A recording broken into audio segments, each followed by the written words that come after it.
आपण पाहत आहात लोकप्रबोधन, सर्वसामान्य जनतेचा हक्काचा न्यूज चॅनल। शहादा येथील आदिवासी वसतिगृह प्रकरण निकृष्ट जेवणावरून ठेकेदारावर कारवाईची मागणी।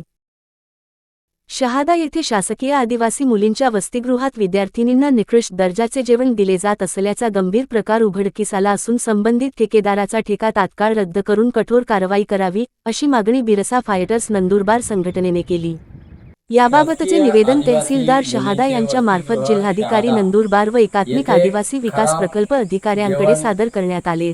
देत असल्याने या ठेकेदाराचा ठेका रद्द करण्यात यावा। या खराब जेवण मिळत असल्या कारणाने या आमच्या आदिवासी मुलींचे जीवाशी खेळ यावेळी संघटनेचे राज्याध्यक्ष गोपाल भंडारी, राष्ट्रीय कोषाध्यक्ष पप्पू अवाया, जगदीश डोडवे यांच्यासह कार्यकर्ते उपस्थित होते। वसतिगृहातील विद्यार्थिनींना जळालेला भात व पाणीदार भाजी देण्यात येत असल्याने संतप्त मुलींनी जेवणावर बहिष्कार टाकत अन्नत्याग आंदोलन छेडले। निकृष्ट अन्नामुळे काही मुलींची तब्येतही बिघडल्याची माहिती समोर आली। या प्रकाराकडे संबंधित विभागाचे अधिकारी दुर्लक्ष करत असल्याचा आरोप करण्यात आला आहे। दरम्यान सहाय्यक प्रकल्प अधिकाऱ्यांनी घटनास्थळी भेट देऊन विद्यार्थिनींना तात्पुरते आश्वासन दिले।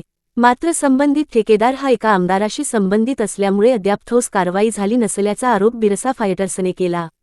या प्रकरणामुळे आदिवासी मुलींच्या आरोग्याशी खेळ होत असल्याची भावना व्यक्त होत असून विद्यार्थिनींमध्ये नाराजीचे वातावरण आहे।